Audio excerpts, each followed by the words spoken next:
All are equal എന്നാണ് ഞാൻ പഠിച്ചിരിക്കുന്നത്. അതിൽ ജാതിയില്ല, മതമില്ല, പ്രദേശമില്ല, എല്ലാവരും ഒരുപോലെ ഒരു സ്വന്തം വീട് പോലെ. പ്രൊഡ്യൂസർ അസോസിയേഷൻ 313 പേരുടെ വീടാണ്. ആർക്കും കയറിയില്ലാതെ വീടായി മാറണം. ഫിലിം ചേംബർ കേരളത്തിലെ മുഴുവൻ തിയേറ്ററുകാരുടെയും, കേരളത്തിലെ മുഴുവൻ സിനിമാ വിതരണക്കാരുടെയും, കേരളത്തിലെ മുഴുവൻ സിനിമാ നിർമ്മാതാക്കളുടെയും വീടാണ്, കുടുംബ വീടാണ്. അവിടെ ആർക്കും നമ്മൾ അവിടെ യജമാനൻ ഭാവം പാടില്ല. ഇങ്ങനെയുള്ള കാര്യങ്ങളിൽ കൃത്യമായ നിലപാടെടുക്കുമ്പോൾ രാജാവ് തക്കനാണെന്ന് വിളിച്ചു പറയാനുള്ള തന്റെ ഇടം ഞാൻ കാണിക്കും. അത് ചെറുപ്പം പോലുള്ള സ്വഭാവമാണ്. അതുകൊണ്ട് തന്നെ നല്ല വിരോധികളുണ്ട്, എന്നെ സപ്പോർട്ട് ചെയ്യുന്നവരുണ്ട്. അപ്പം ഇത്തരത്തിൽ നിങ്ങൾ ആലോചിച്ച് നോക്കി, ഒരു അടിയന്തര യോഗം വിളിക്കണം. നിങ്ങൾ കേരളത്തിലെ ഏറ്റവും വലിയ തമാശയാണ്, പ്രൊപ്പറേറ്റർ എന്ന സ്ഥാനം അവിടെ ഞാൻ എഴുതേണ്ടിയിരുന്നത് പാർട്ണർ ആയിരുന്നു പോലും. നിങ്ങൾക്കറിയാം GST കുറിച്ച് അറിയാം. GST രജിസ്റ്റർ ചെയ്യുന്നതിന് വേണ്ടിയിട്ട് പാർട്ണർഷിപ്പ് ഈടാക്കിയപ്പോൾ നമ്മൾ സാധാരണ എഴുതി വരാറുണ്ട്, അപ്പോൾ ഒരു തെറ്റ് പറ്റി അത് തിരുത്താം, അതൊരു ഗവൺമെന്റ് ഫോം അല്ല. നിങ്ങൾക്കറിയാലോ, 30 ലക്ഷം 40 ലക്ഷം രൂപ മുടക്കി ആധാരം നമ്മൾ രജിസ്റ്റർ ചെയ്താൽ പോലും നമുക്കത് മാറ്റാൻ നിയമമുണ്ട് ഇവിടെ. അതെ, അത് പ്രൊഡ്യൂസറും ഡിസ്ട്രിബ്യൂട്ടറും തമ്മിലുള്ള എഗ്രിമെന്റ് ആണ്. ഞാൻ പടം ഈ 5-6 മാസം കൊണ്ട് 6 പടത്തോളം ഞാൻ ഡിസ്ട്രിബ്യൂട്ട് ചെയ്തു. ആ ഡിസ്ട്രിബ്യൂട്ട് ചെയ്തപ്പോൾ ഒരു കഥ, ഒരു നല്ല കഥ എന്ന് പറയുന്ന സിനിമ ഞാൻ ഡിസ്ട്രിബ്യൂട്ട് ചെയ്ത സമയത്ത് ഞങ്ങൾ തമ്മിലുള്ള എഗ്രിമെന്റ് ആണിത്. ആ എഗ്രിമെന്റ് അനുസരിച്ച് ഞാൻ ഫിലിം ചേംബറിലെ ഡിസ്ട്രിബ്യൂട്ടർ അംഗത്വത്തിന് കൊടുത്ത ഫോമില്, നിങ്ങൾ ആലോചിക്കണം, ഞാനാണ് അതോറിറ്റി, മനസ്സിലായില്ലേ? ഡിസ്ട്രിബ്യൂട്ടർ അംഗത്വത്തിന് കൊടുത്ത ഫോമിൽ 6 മാസം മുമ്പ് പ്രൊപ്പറേറ്റർ ഒന്നും അറിയാതെ എഴുതിപ്പോയി. ഇതന്നെ ഗവൺമെന്റ് ഫോമാണോ? അവിടെ ഇരിക്കുന്ന മുഴുവൻ ഇപ്പൊ ലെസ്റ്റിൻ സ്റ്റീഫനിയുടെ മെമ്പർഷിപ്പ് കൊടുത്തു, ഞാനാ കൊടുത്തത്. DCRന്റെ കോപ്പി ഇല്ല. സന്ദീപ് സാറിന് കൊടുത്തു, DCRന്റെ കോപ്പി ഇല്ല. അതിനൊന്നും വലിയ കാര്യം. ലെസ്റ്റിൻ സ്റ്റീഫൻ പണം ചെയ്യുന്നത് എല്ലാവർക്കും അറിയില്ലേ? ഇനിയിപ്പോ ശ്രീ നരേന്ദ്രമോദിയാണ് ഇന്ത്യയുടെ പ്രധാനമന്ത്രി എന്ന് നമുക്കറിയില്ലേ? നമ്മൾ തൊട്ട് നോക്കണം. ഇതെന്തായി പറയുന്നത്? സന്ദീപ് സാറിന് പണം ചെയ്യുന്ന ആളാണ് എന്ന് നമുക്കറിയില്ലേ? ഒരു തെറ്റുമില്ല. ഒരു സ്വകാര്യ ഫോമല്ലേ, ഒരു സ്വകാര്യ ഒരു പാസ്പോർട്ട് ഒന്നുമല്ലല്ലോ. ഇതൊരു മനുഷ്യനെല്ലാം സംഭവിക്കുന്ന ഒരു കാര്യമല്ലേ? ഈ ലോബി എന്ന് പറയുന്നത് സാന്ദ്ര തോമസ് ഒക്കെ ഉന്നയിക്കുന്നത് ഈ ലിസ്റ്റിൻ സ്റ്റീഫൻ അടക്കമുള്ള ആളുകളാണ്. ആ ലോബിയെ തന്നെയാണോ ഉദ്ദേശിച്ചത്? അല്ല, ലിസ്റ്റിൻ സ്റ്റീഫൻ ഇക്കാര്യത്തിലൊന്നും ഒരു പങ്കുണ്ട്. അവിടെ ചേംബറിൽ പ്രൊഡ്യൂസർ അസോസിയേഷനിൽ നിങ്ങൾ ആലോചിക്കുന്ന ഒരു കാര്യമുണ്ട്. ഒരു വ്യക്തിയുണ്ട്, ഇതുവരെ ആ വ്യക്തി മറന്നേക്ക് പുറത്തു വന്നിട്ടില്ല. ഇയാളാണ് ഇതിന്റെ എല്ലാ സൂത്രധാരകൻ. ഇയാളാണ് സാന്ദ്ര തോമസിനെ പുറത്താക്കാനായിട്ട് ചരട് വലിച്ചയാള്. ഇയാളാണ് സുരേഷ് കുമാറിനെ സംബന്ധിച്ചിടത്തോളം ഞാൻ പറയാം, വ്യക്തിപരമായി ഇത്ര നല്ലൊരു മനുഷ്യനില്ല. അദ്ദേഹത്തെ കുറിച്ച് എന്റെ അഭിപ്രായമാണ്. ഞാൻ അദ്ദേഹത്തെ എപ്പോഴും ഇടപെട്ട് ജീവിക്കുന്നതാണ്. ഇന്നലെ ഞാൻ ഉച്ചയ്ക്ക് രാജിവെക്കുമ്പോൾ, ഇന്നലെ ഞാൻ തമാശ 2 പ്രാവശ്യം രാജിവെച്ചെന്നുള്ള ഒളിച്ചിരിക്കുന്ന വ്യക്തി എന്ന് പറയുന്നത് ശ്രീ അനിൽ തോമസ് ആണ്. ഈ അനിൽ തോമസ് ആണ് ഈ പറയുന്ന ഈ കംപ്ലീറ്റ് പ്രശ്നം ഉണ്ടാക്കിയത്. സാന്ദ്ര തോമസ് എന്ന് പറയുന്ന വ്യക്തി അനിൽ തോമസ് സംവിധാനം ചെയ്യാൻ സാന്ദ്ര തോമസിനെ സമീപിച്ച് കുറെ നാൾ സാന്ദ്ര തോമസിനെ സോപ്പിട്ട് നടന്നു. ഈ കഥ കൊള്ളില്ല, അല്ലെങ്കിൽ എനിക്ക് താല്പര്യമില്ലാണ്ട് സാന്ദ്ര തോമസ് പറഞ്ഞെടുത്തുനിന്ന് സാന്ദ്ര തോമസിനെ തീർക്കാനുള്ള ശ്രമം തുടങ്ങി. ഈ അനിൽ തോമസ് ആണ് സാന്ദ്ര തോമസിനെ പുറത്താക്കാൻ ബ്രെയിൻ വാഷ് ചെയ്തത്. കാരണം നമ്മളെ സിയാദ് കോക്കർ നല്ലൊരു ലീഡറാണ്. ഇവരെയെല്ലാം ഭയങ്കരമായി ബ്രെയിൻ വാഷ് ചെയ്തു. തലേ ദിവസം ഞാൻ പറഞ്ഞത് ഇങ്ങനെയാണ്, സാന്ദ്ര തോമസിനെ പുറത്താക്കരുത് ഞാൻ പറഞ്ഞു. കാരണം ഞാൻ അന്നൊരു ഡയലോഗ് പറഞ്ഞു, എല്ലാ പാമ്പും ചേരയല്ല. സാന്ദ്ര തോമസിനെ പുറത്താക്കുമ്പോൾ അവരവരുടെ വഴിക്ക് നീങ്ങുമ്പോൾ ഇത് ഭയങ്കര പ്രശ്നങ്ങളായി മാറും, ഇത് വലിയ വിഴപ്പലുക്കലായി മാറും. അപ്പൊ അങ്ങനെ അത് കഴിഞ്ഞപ്പോൾ സാന്ദ്ര തോമസ് കേസുമായി പ്രശ്നമായി, രണ്ടും 2 ദിക്കിലേക്ക് പോയി. ഇതിന്റെ ആവശ്യമില്ലായിരുന്നു. അന്ന് അതിനകത്ത് ഏറ്റവും നിരപരാധിയാളാണ് നമ്മുടെ ആൻഡ്രോ ജോസഫ്. ഇതുവരെ ഒരു കാര്യത്തിലും പ്രതികരിച്ച് നിങ്ങൾ കണ്ടിട്ടുണ്ടോ? ഒരു പ്രൊഡ്യൂസറെ കളിപ്പിച്ച് നിങ്ങൾ കണ്ടിട്ടുണ്ടോ? അപ്പൊ അദ്ദേഹം പോലും ഇന്ന് പൊതുസമൂഹത്തിന് മുമ്പിൽ ചോദിച്ചതുമായി മോശമായ പ്രതിച്ഛായയിലേക്ക് കൊണ്ടെത്തിച്ചതിന് പിന്നിൽ ഈ ഒരു വ്യക്തിയാണ്. ഇത് ഫിലിം ചേംബറിലും എന്റെ ഇന്നലത്തെ ഡിസ്ട്രിബ്യൂട്ടർ അംഗത്വത്തിൽ നിന്നുള്ള എന്റെ മാറ്റി നിർത്തിയതിൽ ഈ അനിൽ തോമസ് ആണ് പ്രധാന പങ്ക് വഹിച്ചത്. തിരുവനന്തപുരത്ത് കഴിഞ്ഞ 2 ആഴ്ച മുമ്പ് ശ്രീ സജി ചെറിയാൻ എന്ന് പറയുന്ന മിനിസ്റ്ററുമായി ഞങ്ങൾ ചർച്ചയ്ക്ക് പോയി. അന്ന് രാത്രിയിൽ അവിടെ ഒരു ഹോട്ടലിൽ ഈ ഗൂഢസംഘം ഇരുന്ന് ഈ വരുന്ന 27-ാം തീയതി എന്നെ എങ്ങനെ ഫിലിം ചേംബർ പ്രസിഡന്റ് ആക്കാതിരിക്കാം എന്ന കാര്യത്തെക്കുറിച്ച് ഗവേഷണം നടത്തുകയായിരുന്നു. അതിന്റെ ഭാഗമാണ് നിങ്ങൾ ആലോചിച്ചേക്ക്, ഫിലിം ചേംബറിൽ ഇരുന്ന ഫയല്, ആ ഫയലിലെ വിവരങ്ങൾ എങ്ങനെ തിരുവനന്തപുരത്തുള്ള ഒരു വ്യക്തി അറിയും? നിങ്ങൾ ആലോചിച്ച് നോക്കി. ഇതന്നെ കാക്ക കൊണ്ട് കൊടുക്കുമോ, അല്ലെ തത്തമ്മ കൊണ്ട് കൊടുക്കുമോ? അപ്പം ഇതിനകത്ത് ചില ആൾക്കാരുണ്ട്, അതായത് ഇത് ഒരു വിധത്തിൽ നന്നാവരുത്, ഇത് നശിക്കണം, പിന്നെ അധികാരമോഹികൾ, ഇങ്ങനെ കുറേയുള്ള ആൾക്കാർ, പിന്നെ സാമ്പത്തിക ക്രമക്കേട് നടത്തുന്നവർ ഉണ്ട്. അപ്പൊ ഇവരത് അടക്കി ഭരിക്കുമ്പോൾ അവിടെ ചോദ്യം ചെയ്യാൻ ആരെങ്കിലും വന്നാൽ അവരെ ഇല്ലാതാക്കുക എന്നുള്ളത് ഇവർ കുറച്ച് 5-6 പേരുടെ ഒരു അജണ്ടയാണ്. അപ്പൊ അതിനവർ നല്ല തിരക്കഥകൾ രചിക്കും. ഇതൊക്കെയാണ് അവിടെ സംഭവിച്ചുകൊണ്ടിരിക്കുന്നത്. വ്യക്തിപരമായി ഞാനൊരു വ്യക്തികളെ ആക്ഷേപിക്കില്ല, പക്ഷേ അനിൽ തോമസ് എന്ന് പറയുന്ന വ്യക്തിയാണ് ഈ സാന്ദ്ര തോമസിനെ പുറത്താക്കുന്നതിനും ഈ ചേംബർ പുള്ളി എവിടെ കയറിയാലും പ്രശ്നമാണ്. ഞാനത് സുരേഷ് കുമാറിനോട് പറഞ്ഞു കൊടുത്തിട്ടുണ്ട്, ഞാനത് ഞങ്ങളുടെ ബഹുമാനപ്പെട്ട സിയാദ് ഗോകുളോട് പറഞ്ഞു കൊടുത്തിട്ടുണ്ട്, ആന്റോ ജോസഫ് എന്നോട് പറയാറുണ്ട്, സാന്ദ്ര തോമസിനെ നിങ്ങൾ നോക്കൂ, ഞാൻ ആദ്യമായി തുറന്നു പറയും, ഇന്നലെയും വിളിച്ചു, ഇന്ന് വിളിച്ചിട്ടില്ല. ആന്റോ ജോസഫ് പറയാം എന്നോട്, എന്റെ സഹിച്ചേട്ടാ ഞാൻ എപ്പോഴും പറയും പുറത്താക്കല്ലെന്ന് ഞാൻ അന്ന് വൈകിട്ടും പറഞ്ഞു. അതാണ് എൻ്റെ വിഷമം. അവസാനം പാപം ഏൽക്കേണ്ടി വന്ന ആരൊക്കെയാണ്? ചില വ്യക്തികളാണ്. അപ്പൊ സാന്ദ്ര തോമസിനെ സംബന്ധിച്ചോളം ഒരു വ്യക്തി ഒറ്റയ്ക്ക് നിൽക്കുമ്പോൾ അവർ പ്രതികരിക്കാൻ ശ്രമിക്കും. നമ്മളങ്ങനെയല്ലേ, പുറത്താക്കപ്പെട്ട ഒരു വ്യക്തി വെറുതെ മാറി നിൽക്കുമോ? ഒരു സംഘടനയിൽ നിന്നും സിനിമ നിർമ്മിച്ചുകൊണ്ടിരിക്കുന്ന ഒരു വ്യക്തി പുറത്താക്കപ്പെട്ടാൽ നമ്മളെ സ്ഥാനത്ത് ചിന്തിച്ച് നോക്കി നമ്മൾ വെറുതെ ഇരിക്കുമോ? നമ്മൾ ആഞ്ഞടിക്കും. പിന്നെ നമ്മൾ അന്തം വിട്ട പ്രതി എന്തും ചെയ്യുന്നു പറഞ്ഞ പോലെ നമ്മൾ എന്തും ചെയ്യും, സ്വാഭാവികമാണ്. അപ്പോൾ അകലുകയാണ് വ്യക്തികൾ തമ്മിൽ പരസ്പരം ചെളിവാരി എറിയാണ്. എനിക്ക് ചെളിവാരി എറിയാണ്, എൻ്റെ ഒത്തിരി കാര്യം നേരിട്ടുണ്ട്. ഞാൻ ചെളിവാരി എറിയത് എന്തുകൊണ്ടാണ്? അത് എൻ്റെ സംഘടനയാണ്. എൻ്റെ സംഘടന ഞാൻ ഇന്ന് വരെ നിങ്ങൾ കേട്ടിട്ടുണ്ട്, ഇന്ന് വരെ എത്രയോ വർഷമായി ഞാൻ ചാനലുകളെ കാണുന്നു. എൻ്റെ സംഘടനയെ ഞാൻ ഒരിക്കലും തള്ളിപ്പറയില്ല. എൻ്റെ ഫിലിം ചേംബറിനെയോ എൻ്റെ ഡിസ്ട്രിബ്യൂട്ടർ അസോസിയേഷനെയോ എൻ്റെ പ്രൊഡ്യൂസർ അസോസിയേഷനും ഇപ്പോഴും ഞാൻ അതിനെ സ്നേഹിക്കുന്നു. പക്ഷെ അതിലെ ചില അംഗങ്ങളുണ്ടല്ലോ, ഈ കുലം പിടിക്കാൻ ഇറങ്ങിയിരിക്കുന്നവർ, അവർക്കെതിരെ ഞാൻ വിരൽ ചൂണ്ടും. മെമ്പേഴ്സ് എന്നെ സപ്പോർട്ട് ചെയ്തിട്ടുണ്ട്, സാധാരണക്കാർ, അവർക്ക് എന്നെ ഇഷ്ടമാണ്, അവർക്കറിയാം എന്നെ. അതുകൊണ്ട് തന്നെ ഇന്ന് സാന്ദ്ര തോമസിന്റെ വിധി വരികയാണ്. സാന്ദ്ര തോമസ് പ്രസിഡന്റായി മത്സരിക്കാൻ ശ്രമിച്ചാൽ ഞാൻ സ്വാഭാവികമായും ട്രഷറായി മാറും. കാരണം എന്താണ്, 3-4 ഞാൻ ജനറൽ സെക്രട്ടറിയായിട്ട് മത്സരിക്കാനിരുന്ന പ്രൊഡ്യൂസർ അസോസിയേഷൻ, അപ്പോൾ വിനയം വരുന്നു, അവിടെ കലിം ശശി വരുന്നു. അപ്പോൾ ലെസ്റ്റിൻ ചോദിച്ചു എന്നോട്, സഹിച്ചേട്ടൻ മത്സരിക്കുന്നുണ്ട്. ഞാൻ പറഞ്ഞു മത്സരിച്ചാൽ കൊള്ളാം. അപ്പോൾ ലെസ്റ്റിനോട് പറഞ്ഞു അങ്ങനെയാണെങ്കിൽ ഞാൻ മത്സരിച്ചു. അപ്പോൾ ഞാൻ മാറി. പിന്നെ ഗ്യാപ്പുള്ളത്തിൽ നിങ്ങളിപ്പോൾ ഇവിടെ സീറ്റ് ഉണ്ടെങ്കിൽ ഗ്യാപ്പുള്ള സീറ്റിലേ വന്നിരിക്കത്തുള്ളൂ. ഞാൻ പ്രസിഡന്റായിട്ട് കൊടുത്തു, അപ്പോൾ പറയുകയാണ് ഞാൻ സാന്ദ്ര തോമസിന്റെ ആളാണ്. ഞാൻ ട്രഷറായിട്ട് നോമിനേഷൻ കൊടുത്തു, അപ്പോൾ പറയാം ഞാൻ സാന്ദ്ര തോമസ് വരുന്നതിന് മുമ്പ് സിനിമാ രാഷ്ട്രീയം തുടങ്ങിയ ആളാണ്. 2004 സിനിമാ രാഷ്ട്രീയം തുടങ്ങിയ ആളാണ്. അപ്പം ഞാൻ ആരുടെയും വ്യക്തിപരമായി ആരെയും സപ്പോർട്ട് ചെയ്തില്ല. ഞങ്ങൾക്ക് ലോബി ഇല്ല, ഞങ്ങൾക്ക് എന്താ പറഞ്ഞത് ഒരു പാനലില്ല. പക്ഷെ ഞങ്ങളുടെ മെമ്പർമാർ വിവരം ബോധമുള്ളവരാണ്. സിനിമാ നിർമ്മാതാക്കൾ എന്നൊക്കെ പറഞ്ഞവരെ പൊട്ടന്മാരൊന്നുമല്ല. നല്ല വിദ്യാഭ്യാസവും നല്ല തറവാടിത്തവും നല്ല അറിവും ഇവിടെ നടക്കുന്ന മുഴുവൻ കാര്യത്തെക്കുറിച്ചും നന്നായി ചിന്തിക്കുന്നവരാണ്. അപ്പം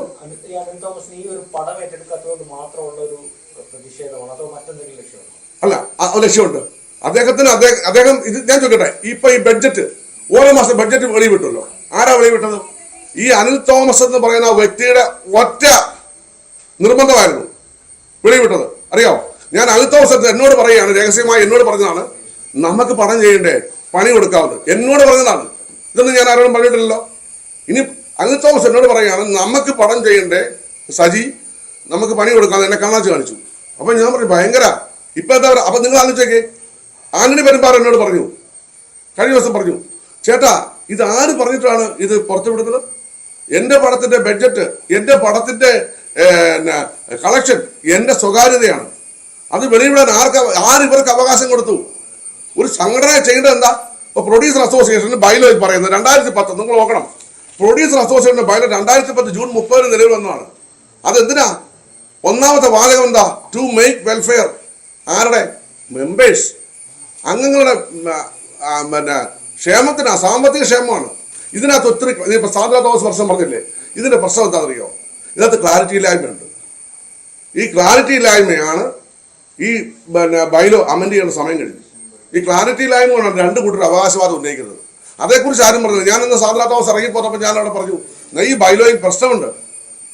ജി സുരേഷ് കുമാർ അദ്ദേഹം വൈകാരികമായി പ്രതികരിക്കുന്ന മനുഷ്യനാണ്. അദ്ദേഹം വൈകാരികമായി പ്രതികരിച്ചപ്പോൾ ഞാൻ ചെന്ന് പറഞ്ഞത് എന്താണ്? അദ്ദേഹത്തെ തടഞ്ഞതാണ്. കാരണം എന്താണ്? ചാനലുകാരൻ പറഞ്ഞു നിൽക്കുമ്പോൾ അദ്ദേഹം പെട്ടെന്ന് ചാനലുകാരൻ അതൊക്കെ സ്വാഭാവികമായിട്ടും നമ്മൾ മറന്നു. അദ്ദേഹം ഒരിക്കലും ഒരു ഭീകരനായി എനിക്ക് തോന്നിയിട്ടില്ല. ഞാനുള്ള കാര്യം പറയാം. ഞാനൊരു സൈഡും പറഞ്ഞു, ഞാൻ 2 പേർ നല്ല ആൾക്കാരെ നല്ലതെന്ന് പറയട്ടെ. ഈ മലയാള സിനിമകളുടെ ഏറ്റവും നല്ല മനുഷ്യൻ സി സുരേഷ് കുമാറാണ്. സാന്ദ്ര എന്നോട് പറഞ്ഞെന്നെ അറിയോ അതേക്കുറിച്ച്? സഹിച്ചായിട്ട് ഒരു അമ്പലം പണിത് വെച്ചോളാം. ഞാൻ പറഞ്ഞു നല്ല മനുഷ്യനാണ്. പക്ഷെ വൈകാരികമായി ഞാൻ ഇന്നലെ ഞാൻ വൈകാരികമായി ഞാൻ ചേംബറിൽ അടിയന്തര യോഗം, നിങ്ങൾ ആലോചിച്ച് പ്രൊപ്പറേറ്റർ എന്ന സ്ഥലത്ത് പാർട്ണർഷിപ്പ് എന്ന് എഴുതേണ്ടത് തെറ്റിപ്പോയി. അടിയന്തര യോഗം ഇതിന്. അപ്പൊ അജണ്ടയല്ലേ? നിങ്ങൾ പറ അജണ്ടയല്ലേ? കൊച്ചു കുട്ടികൾക്ക് ചിരിക്കുമല്ലോ. 2025 ഏറ്റവും വലിയ തമാശയല്ലേ? എന്നിട്ടാ ഞാൻ സ്റ്റേജിൽ ഓടി വന്നിട്ട് എന്റെ വൈകാരിക പ്രകടനം കണ്ടപ്പോൾ സുരേഷ് കുമാർ ഓടി വന്ന് ഞാൻ കൊടുത്ത എല്ലാവരും നിൽക്കെ, എല്ലാ മെമ്പേഴ്സ് നിൽക്കെ, 50ഓളം എക്സിക്യൂട്ടീവ് കമ്മിറ്റി നിൽക്കെ വലിച്ചു കയറിയിട്ട് എന്നെ കെട്ടിപ്പിടിച്ചു. അതാണ് ആ മനുഷ്യൻ. നന്മയുള്ളതെന്ന് പറയണം. അതോടൊപ്പം തന്നെ അദ്ദേഹം ചിലപ്പോൾ ബ്രെയിൻ വാഷ്ഡ് ആകുന്നുണ്ട്. അത് ഞാൻ പറയാറുണ്ട്. സുരേഷ് ചേട്ടൻ ബ്രെയിൻ വാഷ്ഡ് ആണ്. ആദ്യം ആര് എന്ന് പറയാൻ അദ്ദേഹം പാവത്തെ മനസ്സുകൊണ്ട് വിശ്വസിക്കും. അതനുസരിച്ച് പ്രതികരിക്കുകയും ചെയ്യുമ്പോൾ സ്വാഭാവികമായും ചിലപ്പോൾ പലർക്കും വേദനിക്കും. അപ്പൊ ഇത് ഓരോ വ്യക്തികൾക്ക് ഞാൻ തിന്മയുള്ള ആളല്ലേ? നമുക്കെല്ലാം തിന്മകളും നന്മകളും ഉണ്ട്. നമ്മൾ പ്രകൃതി എന്ന് വന്നവരാ. പ്രകൃതിക്ക് പൂർണ്ണതയില്ല. പിന്നെ എങ്ങനെയാ പ്രകൃതി എന്ന് വന്ന മനുഷ്യനെ നമുക്ക് പൂർണ്ണത വരുന്നത്? അപ്പൊ ഇതൊക്കെയാണ്. അപ്പൊ ഞാൻ കൃത്യമായ കാര്യങ്ങൾ പറയുകയാണ്. ഇവിടെ മാറണം. എന്നും ഒരാൾ ട്രഷറായിട്ടിരുന്നാൽ ആ ആള് സെക്രട്ടറി ആവും, പിന്നെ അയാൾ എന്താവും? പ്രസിഡന്റ് ആവും, എന്നിട്ട് ആൾ ഇറങ്ങി പോകത്തുള്ളൂ. ഇതൊരു സ്ഥിരം കുത്തകയല്ല, മറിച്ച് ഇടയ്ക്കിടയ്ക്ക് എനിക്കുള്ള കഴിവല്ല വേറൊരാൾക്കുള്ള കഴിവ് എനിക്കുണ്ടാവില്ല. ഇങ്ങനെ വ്യത്യസ്തമായ ഭരണസമിതി വരുമ്പോഴാണ് നമുക്ക് അറിയാൻ സാധിക്കുന്നത് ഓരോരുത്തരുടെ ഐഡിയാസ് അവിടെ അഡോപ്റ്റ് ചെയ്യണം. എത്ര പടങ്ങളാണ് വരുന്നത് നിങ്ങൾ ആലോചിച്ച്? ഒരാഴ്ച 12 പടങ്ങൾ വരുന്നുണ്ട്. ഞാൻ ചോദിക്കട്ടെ, ഞാൻ 63 സിനിമ വിതരണം ചെയ്ത ആളാണ്. ഞാൻ അങ്ങനെ ഡിസ്ട്രിബ്യൂട്ടർ അല്ലായിരിക്കുന്നത്? നിങ്ങൾ നോക്കൂ, ഡിസ്ട്രിബ്യൂട്ടർ ഡെഫിനേഷൻ നോക്കൂ. ഇത് ചേംബറിന്റെ ബൈലയാണ്. ചേംബറിന്റെ ബൈലയെ കുറിച്ച് വക്കീലുമാർ പറഞ്ഞത്, അഡ്വക്കേറ്റ്സ് പറഞ്ഞത് ഇത്ര നല്ല ബൈല ഇല്ലെന്നാണ്. 3 ആൾക്കാരാണ് മെമ്പർഷിപ്പ് ഉള്ളത്. നോക്കൂ, ഈ 3 ആൾക്കാരില് ഡിസ്ട്രിബ്യൂട്ടർക്ക് എങ്ങനെ മെമ്പർഷിപ്പ്, പ്രൊഡ്യൂസർക്ക് എങ്ങനെ മെമ്പർഷിപ്പ്, എക്സിബിറ്റർക്ക് എങ്ങനെ മെമ്പർഷിപ്പ്, അതായത് തിയേറ്ററുകാർക്ക് എങ്ങനെ മെമ്പർഷിപ്പ് കൊടുക്കുന്നത് വ്യക്തമായി പറഞ്ഞിട്ടുണ്ട്. എക്സിബിറ്റർ ഒരു ഏരിയ ചെയ്താൽ മതി, അല്ലെങ്കിൽ ടാമൂർ ഏരിയ എന്ന് പറഞ്ഞാൽ 7 ജില്ലയാണ്. അതല്ലെങ്കിൽ മലബാർ ഏരിയ, അല്ല ഓൾ കേരള ബേസിൽ ചെയ്താൽ മതി. അതിൽ എലിജിബിൾ ആണ്. ഒരു DCR വേണ്ട, ഒരു GST വേണ്ട. നോക്കൂ, ഇതൊരു ഒരു സംഘടന മുന്നോട്ട് പോകേണ്ടത് ബൈല അനുസരിച്ചാണ്. അവിടെയാണ് സാന്ദ്ര തോമസ് തർക്കം പറഞ്ഞത്. അപ്പോൾ സാന്ദ്ര തോമസിന് സാങ്കേതിക തർക്കങ്ങളെ കുറിച്ച് പറയാൻ ഞാനാളല്ല.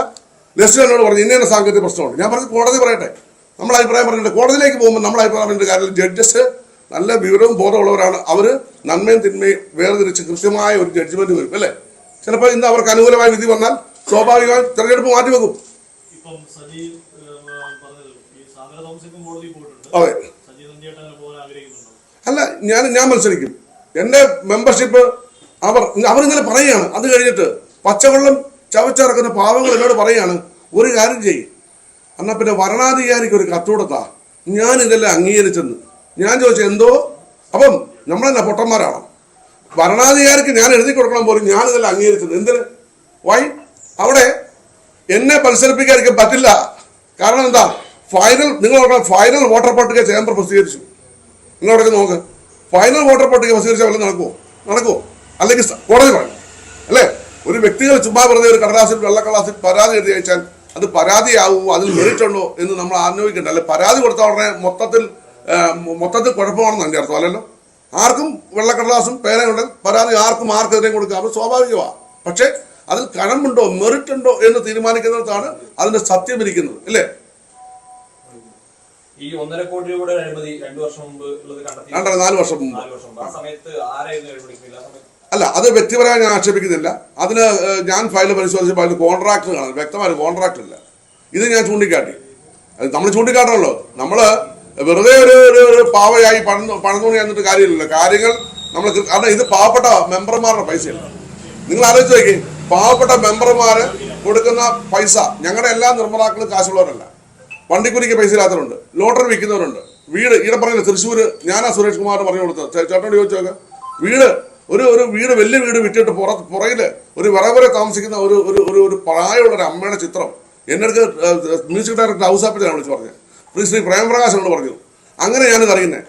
ചേംബറിൽ അവർക്ക് ആൾക്കാരോട് ഭിക്ഷ യാചിക്കാൻ പൈസ ചോദിക്കാൻ അവർക്ക് നാണമാണ്. അത്രയ്ക്ക് അഭിമാനികളാണ്. ഭർത്താവ് മരിച്ചുപോയി, മക്കളില്ല, കംപ്ലീറ്റ് തകർന്നുപോയി. ബെൻസുകാർ വരെ ഉണ്ടായിരുന്ന വീട്ടുകാർ. അതാ സുരേഷ് കുമാർ ഒക്കെ പറഞ്ഞ ഒരു വേറെ താമസിക്കുന്നു. അവർ കളിയാക്കി, യാഥാർത്ഥ്യമാണ്. അതിന് ഞങ്ങൾ ചേംബറിൽ നിന്ന് അവർക്ക് സഹായം കൊടുക്കുകയും ചെയ്തു. ഇങ്ങനെയുള്ള പ്രൊഡ്യൂസർമാർ, ബസ്സിൽ കിടന്ന് ഉറങ്ങുന്നവർ, വീട് നഷ്ടപ്പെട്ടവർ, നിങ്ങൾക്കറിയോ ജീവിതം മുഴുവൻ സമ്പാദിച്ചത് മുഴുവൻ ഇല്ലാതായി തകർന്ന നിർമ്മാതാക്കളെ അവരുടെ കണ്ണുനീരാണ് എൻ്റെ മുമ്പിൽ നിൽക്കുന്നത്. അവർക്ക് വേണ്ടി ഞാൻ സംസാരിക്കും. എൻ്റെ മെമ്പർമാർക്കറിയാം ഞാൻ സംസാരിക്കും. ഞാൻ ഏതവനായാലും ശരി മുഖത്ത് നോക്കി സംസാരിച്ചിട്ടേ പോകത്തുള്ളൂ. സിനിമയില്ലേ ഇല്ലെന്നേ ഉള്ളൂ. ആണത്തം പറയുമ്പോഴെത്താൻ നമുക്ക് തയ്യാറല്ല. ഒരു ദിവസമേ, ഒരു മണിക്കൂറേ, ഒരു സെക്കൻഡേ ജീവിച്ചുള്ളെങ്കിൽ ആണായിട്ട് ജീവിച്ചു മരിക്കാൻ ആഗ്രഹിക്കുന്ന കൂട്ടത്തിലുള്ള ആൾക്കാരാണ് നമ്മൾ. അത് വേണം. അങ്ങനെ വേണ്ടേ? നിങ്ങൾ പറ. ചോദ്യം ചോദിക്കാനും ഉത്തരം പറയാനും ഉള്ളതല്ലേ? ഒരു കുട്ടിയെ ക്ലാസ്സിൽ നിന്ന് ഇറക്കി വിട്ടാലും കുട്ടി ചോദിച്ച ചോദ്യങ്ങൾ അവിടെ അന്തരീക്ഷത്തിൽ നിൽക്കും. സത്യമായത് പ്രകൃതി നിയമമുണ്ട്. To every action there is equal and opposite reaction. ഞങ്ങളുടെ എല്ലാ മെമ്പർമാർ, സാധാരണ മെമ്പർമാർ, ഇതിനകത്തൊന്നും പെടാത്തവർ, സാധാരണ നീതിബോധമുള്ള എല്ലാ മെമ്പർമാരും പറഞ്ഞ് മത്സരിക്കണം. ചേംബറിൽ എന്നെ മത്സരിപ്പിക്കരുത്, ഇവരുടെ അജണ്ടയാണ്. പ്രൊഡ്യൂസേഴ്സ് എന്നെ മത്സരിപ്പിക്കരുത്. കാരണം നമ്മൾ ചെന്നാലേ ചില കാര്യങ്ങൾ അല്ല മനസ്സിലായില്ലേ, നമ്മളൊരു ലോപിക്കില്ലല്ലോ, നമ്മൾ എല്ലാവരും ഒപ്പം നിൽക്കും. അവർ പറഞ്ഞ സത്യമാണ്, അവരോടൊപ്പം നിൽക്കും. നമുക്ക് ചെയ്യാവുന്ന ചെറിയ സഹായങ്ങൾ പ്രൊഡ്യൂസർമാർക്ക് ചെയ്യും. നിങ്ങൾ നോക്ക്, ചേംബറിൽ 2 വർഷമായി ഒരു പ്രൊഡ്യൂസർക്കും ഒരു പരാതിയില്ല. അവർ പറയുന്ന മിനിഞ്ഞാതിനോട് പറഞ്ഞു ജീവൻ നാസർ പ്രൊഡ്യൂസർ പറയുക, സ്വന്തം വീട്ടിൽ വരുന്നവരാണല്ലോ, വന്ന കാപ്പി കൊടുത്ത് അവരുടെ വീടാ അത്. ചിലർ ഇരിക്കുന്നത് കണ്ടാൽ നമുക്ക് കാലിനെ കാലെ കയറ്റി എന്തോ മറ്റേ ജന്മി കുടിയാൻ രീതിയിലാണ്. നിങ്ങൾ പോയിട്ടുള്ളവർക്കാണ് അറിയാം. ഇത് ഇവർക്കെന്താ ഇവിടെ അധികാരം? എല്ലാവർക്കും ഈക്വല. ഒരു വീട്ടിലൊരു മക്കളുണ്ട്, മക്കളെല്ലാം ഒരുപോലല്ലേ അപ്പനും അമ്മയ്ക്ക്. അതൊക്കെ പറയാം സമയമുണ്ടല്ലോ. വരാം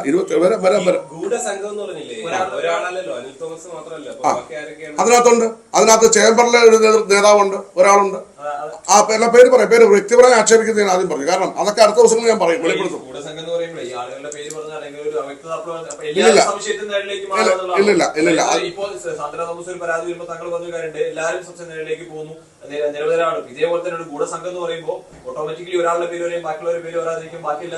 അല്ല, ഓരോരുത്തരും ഞാൻ പറയല്ലേ, ഈ നമുക്ക് ഈ കന്നിൽ നിന്നും കന്നും കൂടെന്ന് പറഞ്ഞ പോലെ ചില ആൾക്കാർ കൂടെ ഒത്തിരി പേരും കൂടുമ്പോൾ തെളിവില്ലാത്തൊരു കാര്യം നമ്മൾ വിളിച്ചു പറയുമ്പോൾ അത് ചിലപ്പോൾ പറയില്ല. എനിക്ക് ഒത്തിരി കാര്യം പറയാം, എൻ്റെ വില പല പോകുമ്പോൾ ഇരിപ്പുണ്ട്. ഞാൻ അതൊക്കെ വെളിവിടാത്തത് എന്തുകൊണ്ടാണ്? എൻ്റെ സംഘടനയെ അധികം മോശമാക്കാതിരിക്കാനാണ്. പിന്നെ ഓരോ വ്യക്തികളെ കുറിച്ച് പറയാത്തത് അവർക്ക് കുടുംബമുള്ളതുകൊണ്ടാണ്. നമ്മൾ പറഞ്ഞ് ഒരു കുടുംബം തകരരുത് എന്ന് പറഞ്ഞുകൊണ്ട് മാത്രമാണ്. അതല്ല നമുക്കിത് പറയാൻ അറിയാമെന്നിട്ടോ എൻ്റെ കാര്യങ്ങളില്ലാഞ്ഞിട്ടോ അല്ല. മനസ്സിലായില്ല? ഈ പറഞ്ഞ സാന്ദ്ര തോമസിന് പല കാര്യങ്ങളുണ്ട്. പക്ഷെ അവരോട് ഞാൻ പറഞ്ഞു അങ്ങനൊന്നും ചെയ്യരുത്. കാരണം നമ്മളൊരു ആവേശത്തിന് ആറ്റെടുത്ത് ചാടാം, 7 ആവേശം ചാടാൻ പറ്റില്ല. അപ്പോൾ അതുകൊണ്ട് നമ്മൾ കുറച്ച് മനുഷ്യത്വപരമായ സമയം സ്വീകരിക്കണം. ഞാൻ പറഞ്ഞല്ലോ, ചേംബർ ബിൽഡിംഗ് നിങ്ങൾക്കറിയാം, അവിടെ ഒരു 3-4 ബിൽഡിംഗ് ഉണ്ടായിരുന്നതാണ്. അതിൻ്റെ റെനോവേഷൻ വർക്കിന് വേണ്ടിയിട്ട് ഈ 1.5 കോടി രൂപയ്ക്ക് മേളിൽ ചിലവായിട്ടുണ്ട്. അത് അന്വേഷണം നടത്തുന്നത് ഞാൻ പല പ്രാവശ്യം പറഞ്ഞു. അതാണ് എന്നോടുള്ള പ്രധാന വിരോധം. 2, മത്സരിക്കാൻ വരുന്നവർ, വേറെ ഓപ്പോസിറ്റ് വരുന്നവർ മത്സരിക്കാതിരിക്കാൻ വേണ്ടി എന്തൊക്കെ കുതന്ത്രം നിങ്ങൾ തന്നെ പറയൂ. ഇതിനകത്ത് ഇത് ഞാൻ ഓൾറെഡി, നിങ്ങൾ നോക്കിക്കോളൂ, ഇത് ഞാൻ ഓൾറെഡി കറക്റ്റ് ആക്കിയതല്ലേ. ഇന്ത്യയിൽ നിയമമില്ലേ? നിയമമില്ലേ? ഈ കാര്യം എപ്പോഴാണ് ഉന്നയിച്ചത്? ഈ 1.5 കോടി രൂപയുടെ കാര്യം ഉന്നയിച്ചത് 1.5 കോടി അടുത്ത് 1.31 നിൽക്കുന്നു. അപ്പം ഞാൻ ഉന്നയിച്ച 4 വർഷം മുമ്പ് തന്നെ ഉന്നയിക്കാൻ തുടങ്ങിയ. സുരേഷ് കുമാറിന് മുമ്പുള്ള, സുരേഷ് കുമാർ കറപ്ഷൻ കാണിക്കുന്ന ആളല്ല. ഞാൻ പറഞ്ഞിട്ടുണ്ട്. കാരണം ഇതിനകത്ത് ഞാൻ വന്നപ്പോഴാണ് ഫയൽ പരിശോധിക്കുന്നത്. കാരണം എനിക്ക് ഒരു ഫയൽ പരിശോധിക്കാൻ പറ്റില്ല. ഞാൻ വന്നപ്പോൾ ഫയൽ പരിശോധിച്ചപ്പോൾ ഇതിന് വ്യക്തമായൊരു കോൺട്രാക്ട് ഇല്ല, ഒരു കോൺട്രാക്ടർ പേരില്ല. മനസ്സിലാകുന്നുണ്ടോ? ഇത് ഞാൻ ചൂണ്ടിക്കാട്ടുമ്പോൾ അവിടെ ഇപ്പം തന്നെ കഴിഞ്ഞ പ്രാവശ്യം ഞാൻ പറഞ്ഞു, ശ്രീ ബി ഉണ്ണികൃഷ്ണൻ ഒരു അപേക്ഷ വന്നു ഫെഫ്കയിൽ. എനിക്കൊരു അപേക്ഷ വന്നു, ഒരു ഫയൽ വേണം. ഞാൻ കൊടുത്തില്ല. ഞാൻ പറഞ്ഞു എക്സിക്യൂട്ടീവ് കമ്മിറ്റി കൂടട്ടെ പറഞ്ഞു. എക്സിക്യൂട്ടീവ് കമ്മിറ്റി കൂടിയപ്പോൾ എക്സിക്യൂട്ടീവ് കമ്മിറ്റി ചോദിച്ചു എന്തുകൊണ്ട് കൊടുത്തില്ല. ഞാൻ പറഞ്ഞു എക്സിക്യൂട്ടീവ് കമ്മിറ്റിയുടെ അഭിപ്രായം കൊടുത്തു കഴിഞ്ഞാൽ നാളെ അവിടെ പല ഫയലും കൊടുത്ത് അങ്ങനെ കേസ് വന്നിട്ടുണ്ട്. ചേംബറിൽ എനിക്ക് ഇലക്ഷൻ മാറ്റി വെച്ചു. എന്താണ് അവിടുത്തെ നിങ്ങൾക്കറിയാലോ, ഒരു സംഘടനയുടെ മിനിറ്റ്സ് എന്ന് പറയുന്നത് അതിൻ്റെ ചങ്കാണ്. മിനിറ്റ്സ് യാതൊരു കാരണവശാലും കമ്മിറ്റിയുടെ അനുവാദം എടുത്തു കൊടുക്കരുത്. ഈയിടെ അമ്മയിൽ നിന്ന് എനിക്കിട്ട് ഒരു പണി തന്നല്ലോ. എന്താണ്? ബിൻസിയുടെ പരാതി ഞാനെടുത്ത് ആർക്ക് കൊടുത്തു? മാധ്യമം കൊടുത്തു. അന്വേഷിച്ച് പിടിച്ചു വന്നപ്പോൾ ആ പണി ഏറ്റില്ല, ചീറ്റിപ്പോയി. അവസാനം വന്നപ്പോൾ ബിൻസി തന്നെ പറഞ്ഞു, എന്നെ ബ്ലെയിം ചെയ്തു അല്ലേ, മാതൃഭൂമി ചാനലാന്ന് തോന്നുന്നു ആദ്യം ബ്ലെയിം ചെയ്തത്. ഇതാ സജി നന്ദിയായിട്ടാണ് എൻ്റെ പരാതി വെളിവിട്ടത് അല്ലേ. അവസാനം ആ ബിൻസിനെ തിരുത്തി, എന്താ സജി നന്ദിയാണ് നിരപരാധിയാണ്, ഈസ് എ നൈസ് മാൻ, എനിക്ക് തെറ്റിദ്ധാരണ വന്നതാണ്, വിട്ടത് വേറെ ഒരാളാണ്. ആരാണ്? അമ്മയെന്ന് എനിക്കിട്ട് തന്ന പണിയാണ്. ഫെഫ്ക എനിക്കിട്ട് തന്നെ ഫെഫ്ക എഴുതി കൊടുക്കുകയാണ് ചേംബറിൽ. സജി നന്ദിയാടെ നിയന്ത്രിക്കണം. ചേംബർ പറയുകയാണ്, എന്താ സജി നന്ദിയാടെ ഇനി ഫെഫ്കക്കെതിരെ പറയരുതെന്ന്. നിങ്ങൾ ആലോചിച്ച്, സൂത്രവാക്യത്തിന് പ്രൊഡ്യൂസറെ കൊണ്ടുപോയി, ഞങ്ങളുടെ ഒരു പ്രൊഡ്യൂസറെ കൊണ്ടുപോയി ഫെഫ്കയുടെ ഓഫീസിൽ വെച്ച് ക്ഷമ ചോദിച്ചു. ആ സൂത്രവാക്യത്തിന്റെ പ്രൊഡ്യൂസർ തെലുങ്കനാ. എന്നോട് പറയാ, തെലുങ്കനല്ലേ, എന്തിനാ അയക്ക് വേണ്ടി സംസാരിക്കുന്നത്, നമ്മൾ തെലുങ്കനാണ് ഞങ്ങളുടെ വർഗമാണെന്ന് പറഞ്ഞു. ഒരു പ്രൊഡ്യൂസർ ഫെഫ്കയുടെ ഓഫീസിൽ പോയി, തൊഴിലാളി യൂണിയന്റെ ഓഫീസിൽ പോയി ക്ഷമ ചോദിക്കാന്ന് പറഞ്ഞാൽ അതിപ്പുറം നാണക്കേടുണ്ടോ? നിങ്ങൾക്ക് വേണം ഞങ്ങളുടെ ഓഫീസിൽ വരാം, പരാതി പറയാം. അപ്പോൾ ഞാൻ ശബ്ദിച്ചപ്പോൾ ഉണ്ണികൃഷ്ണൻ ഇത് ഇഷ്ടപ്പെട്ടില്ല. എനിക്കെതിരെ പടവാളുമായി ഇറങ്ങി ഉണ്ണികൃഷ്ണൻ പരാതി കൊടുത്തു. എന്താ സജി നന്ദിയാടെ നിയന്ത്രിക്കണം. ചേംബറിൽ എല്ലാവരും ഇല്ല കേട്ടോ. അവിടെ വെച്ച് ഇവരൊക്കെ കുറച്ച് പേര് അഡ്ജസ്റ്റ്മെന്റ് ഉണ്ട് അല്ലേ, ഇവർക്കൊക്കെ റേറ്റ് കുറച്ച് കൊടുക്കും ആ താരങ്ങൾ, പ്രധാനപ്പെട്ട ആൾക്കാർക്ക്. ഞാൻ ഒറ്റ ചോദ്യം ചോദിക്കട്ടെ, ഇവിടുത്തെ പ്രധാനപ്പെട്ട നിർമ്മാതാക്കൾക്ക് ആരുടെയെങ്കിലും OTT പോകാനുണ്ടോ? ആരുടെയെങ്കിലും സാറ്റലൈറ്റ് പോകാനുണ്ടോ? ഞാൻ ചോദിക്കട്ടെ. ഇവിടുത്തെ പാവപ്പെട്ട നിർമ്മാതാക്കളുടെ എല്ലാം 1500 സിനിമ മലയാളത്തിൽ കെട്ടിക്കിടക്കുക, അറിയാം, കോടാനുകൂടി. OTT പോവില്ല, സാറ്റലൈറ്റ് പോവില്ല.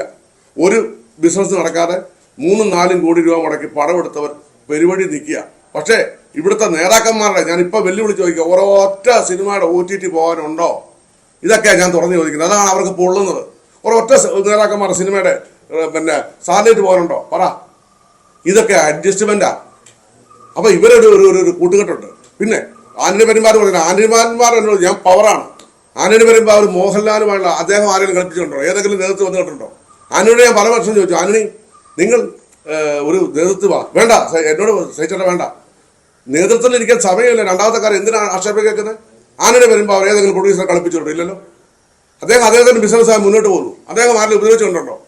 അദ്ദേഹം ഏതെങ്കിലും ഭാരഭാഗത്ത് വന്നിട്ടുണ്ടോ? എന്തുകൊണ്ടാണ് വരാത്തത്? അവരെയൊക്കെ നമ്മളിങ്ങനെ വളരെ മോശക്കാരായി പറഞ്ഞു. എനിക്ക് താല്പര്യമില്ല. ആന്റണി ജോസഫിനെ എനിക്ക് അവരാരും ഒരു തെറ്റും ചെയ്തിട്ടില്ല.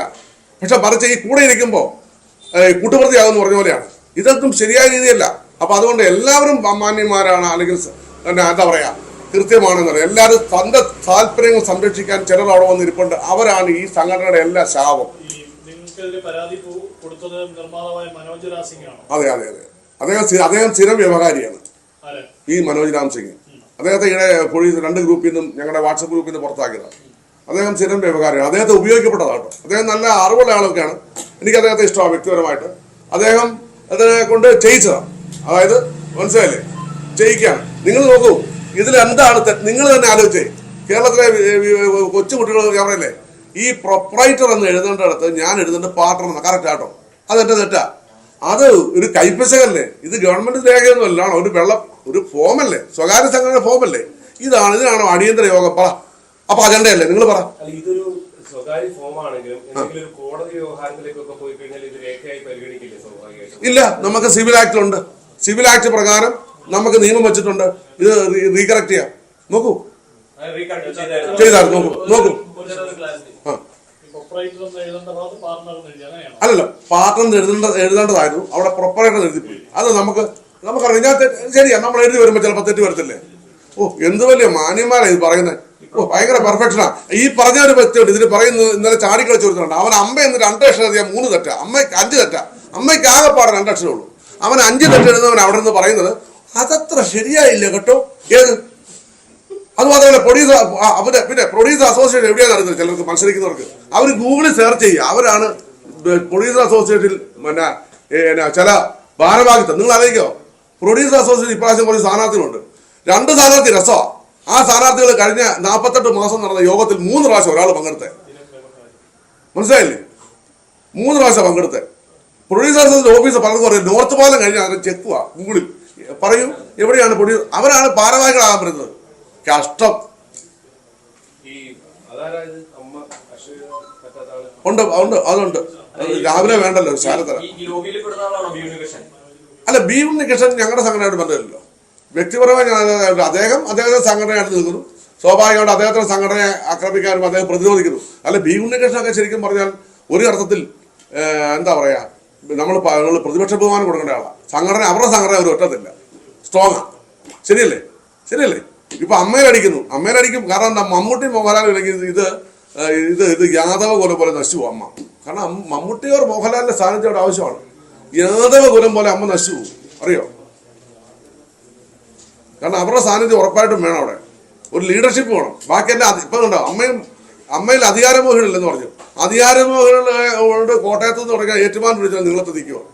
അപ്പൊ ഇവരാരെങ്കിലും ഒരാളില്ലെങ്കിൽ ആ സംഘടനയുടെ അവസ്ഥയും ഇതുപോലൊക്കെ തന്നെയാണ്. ഇല്ല, ഞാൻ കോടതിയിൽ പോകേണ്ട കാര്യമില്ല. ഞാൻ എലിജിബിളാ. ഞാൻ മത്സരിക്കും. പ്രൊഡ്യൂസർ അസോസിയേഷൻ തെരഞ്ഞെടുപ്പിൽ പ്രസിഡന്റ് ആയിട്ടോ അതല്ലെങ്കിൽ സാന്ദ്രയുടെ വിധി വരുന്ന ഇന്ന് അവർക്ക് അനുകൂലമല്ലെങ്കിൽ ഞാൻ പ്രസിഡന്റായിട്ട് മത്സരിക്കും. അവർക്ക് അനുകൂലമായാൽ ഞാൻ ട്രഷറായിട്ട് മത്സരിക്കും. അപ്പോൾ എന്തായാലും എനിക്ക് തോന്നുന്നത് ചിലപ്പോൾ ഈ പ്രചരണം നടത്താൻ്റെ പേരിൽ ചിലപ്പോൾ ഡേറ്റ് മാറ്റാം. അടുത്ത കാര്യം എന്ന് പറയുന്നത്, ഞാൻ ഉറപ്പായിട്ടും ചേംബർ പ്രസിഡന്റായിട്ട് മത്സരിക്കും. കാരണം ഫൈനൽ വോട്ടേഴ്സിന്റെ പേരുണ്ട്. വെല്ലുവിളിക്കാനുള്ള വെല്ലുവിളിച്ച് പറയുകയാണെങ്കിൽ ഞാൻ മത്സരിച്ചിരിക്കും. അവർക്ക് തടയാമെങ്കിൽ തടയട്ടെ.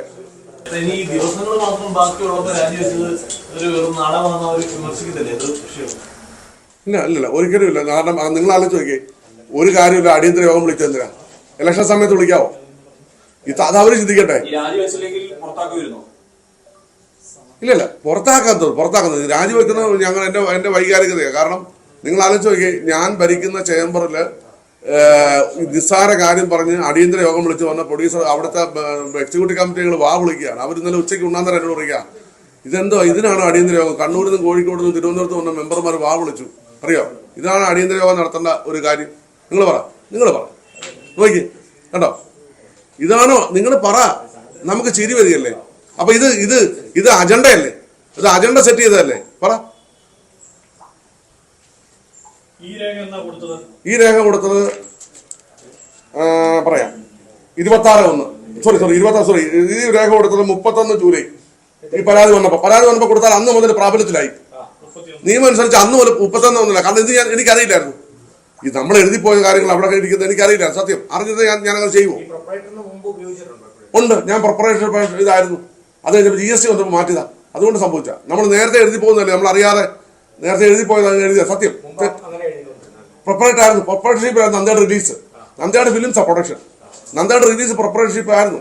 അപ്പോൾ GST വന്നപ്പോൾ ഞാൻ എൻ്റെ വൈഫിൻ്റെ കൂടെ ഇതുണ്ടല്ലേ, നോക്കൂ, ഇതൊക്കെ നിയമപരമായി ചെയ്ത കാര്യങ്ങളല്ല. നോക്കേ, ഇതിൽ അവിടെ ഇരിപ്പുണ്ട് ഈ ഫോം 5000 രൂപ. നോക്കി 5000 രൂപയുടെ ഫോം ഇരിപ്പുണ്ട്. അത് തെറ്റില്ലല്ലോ, അത് കറക്റ്റ് അല്ലേ?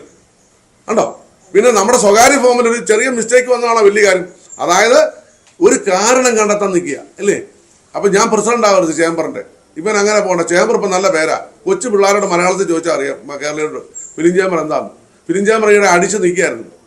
ആർക്കും ഫിലിം ചേംബർ തകർക്കാൻ പറ്റുകയില്ല. പക്ഷേ ഫിലിം ചേംബർ രാജ്യത്തെ അകത്തും പുറത്ത് ശത്രുവാണ്, രാജ്യം ഭരിക്കാൻ വലിയ പാടാന്ന് ഭരണാധികാരി പറഞ്ഞ പോലെ ചേംബറിന്റെ ഉള്ളിൽ, നമ്മുടെ സംഘടനകൾക്കുള്ളിൽ ചില ആൾക്കാർ ഈ സംഘടന നശിപ്പിക്കാനും മെമ്പർമാരെ ഇല്ലാതാക്കാനും അവരുടെ സ്വകാര്യ താല്പര്യവും അവരുടെ സാമ്പത്തിക താല്പര്യവും അവരുടെ ബിസിനസ് താല്പര്യം മാത്രമേ ഉള്ളൂ. ഈ സ്വാഭാവികമായിട്ടും ഡിസ്ട്രിബ്യൂട്ടേഴ്സിനാണല്ലോ ഇത്തവണത്തെ ഒരു ടേം വരുന്നത്. അതെ. അപ്പോ സജീവമായിട്ട് മത്സരിച്ചില്ലെങ്കിൽ വേറെ ആരായിരിക്കും, ആരെ മത്സരിപ്പിക്കാനായിരിക്കും അവരുടെ ഒരു ശ്രമം? അല്ല, ഡിസ്ട്രിബ്യൂട്ടർ അസോസിയേഷനിൽ അൽവി തോമസ് ഞങ്ങളുടെ മെമ്പറൊന്നുമല്ല. അദ്ദേഹം 2008 എന്തൊക്കെയോ ഒരു ചെറിയ ഗിമിക്സ് കാണിച്ചൊരു മെമ്പറായി അന്ന് ചേംബറിൽ. ഞങ്ങളുടെ ഫിലിം ഡിസ്ട്രിബ്യൂട്ടർ അസോസിയേഷൻ കിട്ടിയ അവസരം ഞങ്ങളുടെ അസോസിയേഷൻ ഉപയോഗിക്കണമെന്ന് എൻ്റെ അഭിപ്രായം. ഞങ്ങളുടെ മെമ്പേഴ്സ് പറഞ്ഞു ഫിലിം ഡിസ്ട്രിബ്യൂട്ടർ അസോസിയേഷൻ കിട്ടിയ അവസരത്തിൽ ഞങ്ങളുടെ എക്സിക്യൂട്ടീവിൽ നിന്നോ ഞങ്ങളുടെ വർഗത്തിൽ നിന്ന് ഒരാൾ വരണം. അനിൽ തോമസ് ഡിസ്ട്രിബ്യൂട്ടർ ആണെന്ന് ആര് പറഞ്ഞു?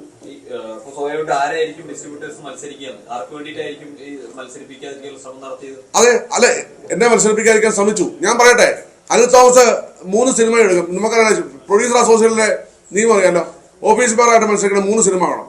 അനിൽ തോമസ് 3 സിനിമ നിർമ്മിച്ചെന്നാ പറയാം. ഈയിടെ നിർമ്മിച്ച സിനിമയുടെ പറയണം. ഇതുവരെ ഒരു ഡോക്ടറാണ്. ഈ ആള് പരാതി കൊടുത്തു, 85 ലക്ഷം രൂപ അയാളെ ഇല്ലാതാക്കി. എന്നിട്ട് അയാളോട് പറഞ്ഞു എനിക്ക് ചാനലിൽ പിടിയുണ്ട്, അപ്പൊ ഞാൻ ചാനലിൽ വിട്ടുതരാം. അയാളെ കൊണ്ട് പേര് വെപ്പിച്ചു, സെൻസസ് സർട്ടിഫിക്കറ്റ്. അറിയോ, അയാളുടെ വോയിസ് എന്നെ കിടപ്പുണ്ട്. ഞാൻ വെല്ലുവിളിക്കുന്ന അനിൽ തോമസിനെ, ഞാൻ വെല്ലുവിളിക്കുകയാണ്. ധൈര്യം ഉണ്ടപ്പോൾ അനിൽ തോമസ് എനിക്ക് ഒരു മഹാരാഷ്ട്രം കൊടുക്കുക. അപ്പൊ ഒരു ഭരണസമിതി അംഗം തന്നെ ഞങ്ങളുടെ വർഗത്തിൽപ്പെട്ട നിർമ്മാതാവിനെ കളിപ്പിച്ചിരിക്കുകയാണ്. അയാളെ 85 ലക്ഷം രൂപ 30 ലക്ഷം രൂപ തുടങ്ങി. ഞാൻ ഫ്ലവേഴ്സ് ചാനലിൽ, അതും പറഞ്ഞേക്കാം, ഇതിന് പറയുന്നുണ്ടായിരുന്നു. അവിടെ പറയാം, ഫ്ലവേഴ്സ് ചാനലിൽ ഞാൻ എൻ്റെ പേരുണ്ടെങ്കിൽ സാറ്റലൈറ്റ് വയ്ക്കും. ചാനൽ എൻ്റെ വോയിസ് ഉണ്ട്, ഞാനത് പെൻഡ്രൈവിലാക്കിയിട്ടുണ്ട്. കാരണം ഭാവിയിൽ ഇത് ആവശ്യം വരും. അപ്പോൾ ഫ്ലവേഴ്സ് ചാനലിൽ ഞാൻ ഇതിന്റെ സാറ്റലൈറ്റ് കൊടുക്കാം എന്ന് പറഞ്ഞിട്ട് ഈ ആളെ രംഗത്തിറക്കി. അയാൾ ദന്ത ഡോക്ടറാണ്, കൂത്താട്ടുള്ളക്കാരനാണ്, ദുബായ് വർക്ക് ചെയ്യുന്നതാണ്. അയാൾ എന്നെ വിളിച്ചു, അയാളുടെ വോയിസ് എല്ലാം എനിക്ക് കിട്ടുന്നുണ്ട്. അനിൽ തോമസ് അയാളെ കളിപ്പിച്ചു. ആ ഡോക്ടറെ 85 ലക്ഷം രൂപ ലാസ്റ്റ് ബ്ലേഡ് എടുത്ത് കൊടുത്തു. ലാസ്റ്റ് ആ മനുഷ്യൻ നിങ്ങൾ നോക്കണം, 85 ലക്ഷം രൂപ മുടക്കിയവർ കിട്ടിയതെന്ന് പറയും ഒരു 13,000 രൂപ. ലാസ്റ്റ് പേപ്പർ മീൻ കൊടുക്കേണ്ടി വന്നു. അയക്ക് പേടി. അയാളോട് പറഞ്ഞു മിണ്ടി പരാതി തന്ന അയാളെ ഇനി മലയാള സിനിമ കാണിക്കുന്നില്ല. ധൈര്യം കൊണ്ട് അനിൽ തോമസ് കേസ് കൊടുക്കട്ടെ. അത് എന്റെ ഇരിപ്പുള്ള രേഖകൾ. ഞാൻ പച്ചക്കല്ലേ പറയുന്നത്. ഇതാണ് ഒരു ഭരണസമിതി ചെയ്യേണ്ട ഒരു അംഗത്തോട്. സിനിമകൾ പൊട്ടും വിജയിക്കും, പക്ഷെ മോഹന വാഗ്ദാനം കൊടുത്ത ഒരാളെ വിളിച്ചിറക്കരുത്. അറിയോ? എന്നിട്ട് ബ്ലേഡ് എടുത്തു കൊടുത്തു. ലോകത്തെ ഏറ്റവും വലിയ പലിശയ്ക്ക് ബ്ലേഡ് എടുത്തു കൊടുത്തു. അവസാനം അയാൾ പറമ്പും വീടും വിൽക്കേണ്ടി വന്നു. 25 കാറുകൾ, 30 സ്കൂട്ടറുകൾ, 30 ഗോൾഡ് കോയിൻസ്, 60 ഇന്റർനാഷണൽ ട്രിപ്സ്, ദിവസേന 1 ലക്ഷം രൂപ, 25 കോടി രൂപയുടെ ഡിസ്കൗണ്ടുകളും സമ്മാനങ്ങളുമായി മൈജി ഓണം മാസോണം. MyG future, experience the next. പൂവ് പോലൊരു പുട്ടുണ്ടേ അജ്മിയുടെ പുട്ടും. വിളമ്പാം നല്ല വിശേഷം. അജ്മി സ്റ്റീം മെയ്ഡ് പുട്ടുപൊടി.